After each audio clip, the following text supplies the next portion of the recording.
Hello বন্ধুরা, সোমাস রান্নাঘরের আরও একটা নতুন ভিডিওতে তোমাদের সবাইকে স্বাগত। আজ তোমাদের সাথে একটা অসাধারণ স্বাদের পনিরের রেসিপি শেয়ার করব। যারা পনির খেতে বেশি পছন্দ করো তাদের জন্য কিন্তু জিভে জল আনা একটা রেসিপি। ভিডিওটা তোমরা শেষ পর্যন্ত দেখতে থাকো।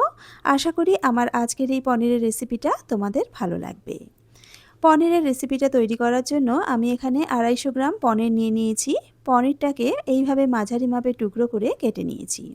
পনিরের মধ্যে দিয়ে দিলাম হাফ চা চামচ নুন, হাফ চা চামচ হলুদ গুঁড়ো, হাফ চা চামচ দিয়ে দেব লাল লঙ্কার গুঁড়ো, আর হাফ চা চামচ দিয়ে দেব কসুরি মেথি পাউডার। কসুরি মেথিটাকে ড্রাই রোস্ট করে গুঁড়ো করে নিয়েছি।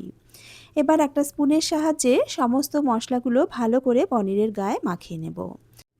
এমনভাবে মশলাটা মাখাতে হবে যেন প্রত্যেকটা পনিরের গায়ে সমানভাবে মশলার কোটিংটা পড়ে যায়। দেখতেই পাচ্ছ কি সুন্দরভাবে পনিরের গায়ে মশলা মাখানো হয়ে গেছে। একটা সাইডে রেখে দেব। একটা মশলা তৈরি করে নেব। তার জন্য নিয়ে নিয়েছি দুটো মাঝারি সাইজের টমেটো, হাফ ইঞ্চি পরিমাণে আদা টমেটোটাকে ছোট ছোট টুকরো করে কেটে নিয়েছি। 3-4টে নিয়ে নিয়েছি কাঁচা লঙ্কা, কিছু নিয়েছি গোলমরিচ, আর নিয়েছি 4-5 কোয়া রসুন।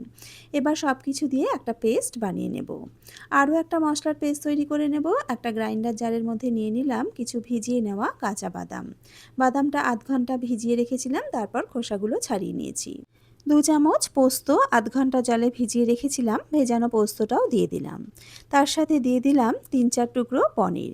এবার সমস্ত কিছু দিয়ে একটা স্মুথ পেস্ট বানিয়ে নেব। এবার কড়া গরম করে তাতে দিয়ে দিলাম সাদা তেল। পনিরটা কিন্তু আজ সাদা তেলেই রান্না করব। তেল ভালো মতন গরম হয়ে গেছে। এবার মশলা মাখানো পনিরগুলো এক এক করে দিয়ে দেব। সমস্ত পনিরের টুকরোগুলো দিয়ে দেওয়ার পর মিডিয়াম আঁচে এক পিঠটা 2 মিনিট ভেজে নেব। 2 মিনিট এক পিঠ ভেজে নেওয়ার পর এইভাবে পনিরের টুকরোগুলোকে উল্টে দেব। আরও 2 মিনিট মতন আর এক পিঠটাকেও ভেজে নেব। দুটো পিঠ কিন্তু পনিরের খুব সুন্দরভাবে ভাজা হয়ে গেছে। আরও একটু নাড়াচাড়া করে পনিরটাকে বেশ ভালো করে ভেজে নিয়েছি। এবার পনিরের টুকরোগুলো তুলে নেব।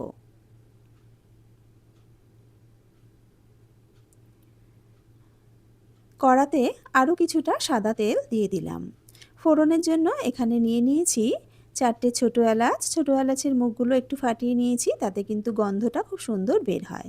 তার সাথে নিয়ে নিয়েছি দারচিনি, লবঙ্গ, সামান্য একটু জয়িত্রী, আর হাফ চা চামচ শাহজিরে। শাহজিরে হাতের কাছে না থাকলে তোমরা কিন্তু এমনি নর্মাল জিরেও ব্যবহার করতে পারো। এবার ফোড়নটাকে কয়েক সেকেন্ড সময় নিয়ে একটু ভালো করে ভেজে নিলাম। ফোড়ন থেকে যখন খুব সুন্দর একটা গন্ধ বেরোতে শুরু করবে তখন এর মধ্যে দিয়ে দিতে হবে পেঁয়াজ কুচি। আমি এখানে 3টে মাঝারি সাইজের পেঁয়াজকে একটু মিহি করে কুচিয়ে নিয়েছি। পেঁয়াজটাকে বেশ লাল করে ভেজে নেব। দেখো পেঁয়াজ কিন্তু বেশ লাল হতে শুরু করে দিয়েছে। আরও একটু নাড়াচাড়া করে এর মধ্যে সেই মশলার বাটাটা দিয়ে দিলাম। এবার মশলাটাকে 2 মিনিট মতন কষিয়ে নেব।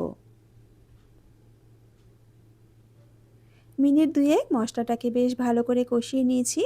এবার এর মধ্যে একে একে আরও কিছু মশলা দিয়ে দেব। প্রথমেই দিয়ে দিলাম স্বাদ মতো নুন, 1 চা চামচ দিয়ে দিলাম ধনে গুঁড়ো, 1 চা চামচ জিরে গুঁড়ো, 1 চা চামচ দিয়ে দিলাম কাশ্মীরি লঙ্কার গুঁড়ো, আর দিয়ে দেব হাফ চা চামচ হলুদের গুঁড়ো।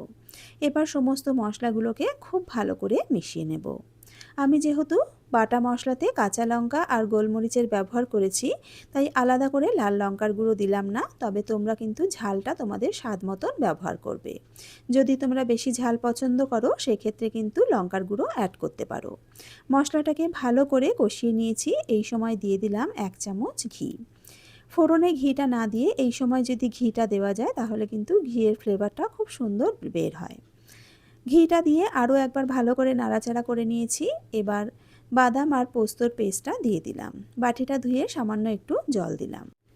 টেস্ট ব্যালেন্স করার জন্য দিয়ে দিলাম 1 চা চামচ চিনি। এবার সমস্ত কিছু খুব ভালো করে মিশিয়ে নিয়ে মশলাটাকে আবারও ভালো করে কষিয়ে নেব।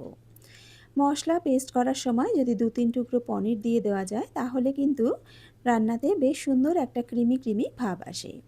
দেখো মশলাটা খুব ভালো মতন কষানো হয়ে গেছে। মশলা থেকে তেল ছাড়তে শুরু করে দিয়েছে।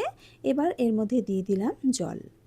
রান্নাটা কিন্তু খুব বেশি পাতলা হবে না, তাই 1 বাটি মতন জল দিলাম। জলটা দিয়ে মশলার সাথে একবার ভালো করে মিশিয়ে নিলাম। হাই ফ্লেমে গ্রেভিটাকে খুব ভালো করে একবার ফুটিয়ে নেব। গ্রেভিটা ফুটতে শুরু করেছে, এই সময় দিয়ে দিলাম কিছু কুচিয়ে নেওয়া ক্যাপসিকাম। ক্যাপসিকাম দিলে কিন্তু পনিরের ফ্লেভারটা খুব ভালো হয়। তবে তোমরা যদি ক্যাপসিকাম পছন্দ না করো সেক্ষেত্রে স্কিপ করতে পারো, তবে দিলে কিন্তু স্বাদটা খুব ভালো হয়। ভেজে রাখা পনিরের টুকরোগুলো দিয়ে দিলাম। পনির দেওয়ার পর কিন্তু আবারও একবার খুব ভালো করে নাড়াচাড়া করে দিলাম। এবার গ্যাসের আগুনটা মিডিয়াম টু লোতে দিয়ে চাপা দিয়ে 5 মিনিট রান্না করে নেব।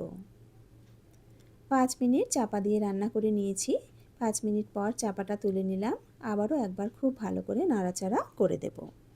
দেখো, যেহেতু বাদাম দেওয়া আছে তাই কিন্তু গ্রেভিটা খুব সুন্দরভাবে ঘন হয়ে গেছে। ভালো করে একবার সমস্ত কিছু মিশিয়ে নিলাম। এবার দিয়ে দিলাম 1 চা চামচ কাসুরি মেথি পাউডার, আর দিয়ে দিলাম হাফ চা চামচ গরম মশলার গুঁড়ো। কাসুরি মেথি আর গরম মশলার গুঁড়োটাকে ভালো করে মিশিয়ে নেব। আমাদের পনিরের রেসিপি কিন্তু প্রায় রেডি।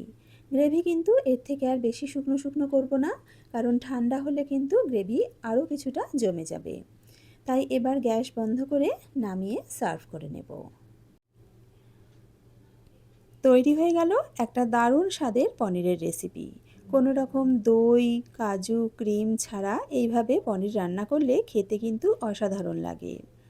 এইভাবে পনির রান্না করলে যে কোনো ধরনের রুটি, পরোটা, নান, পোলাওয়ের সাথে খেতে কিন্তু খুব ভালো লাগে। তাছাড়া ভাত খেতে যারা পছন্দ করো, ভাতের সাথেও খুব ভালো লাগে। আশা করি আমার আজকের এই রেসিপিটা তোমাদের ভালো লেগেছে। যদি ভালো লেগে থাকে বাড়িতে কিন্তু অবশ্যই একবার ট্রাই করো।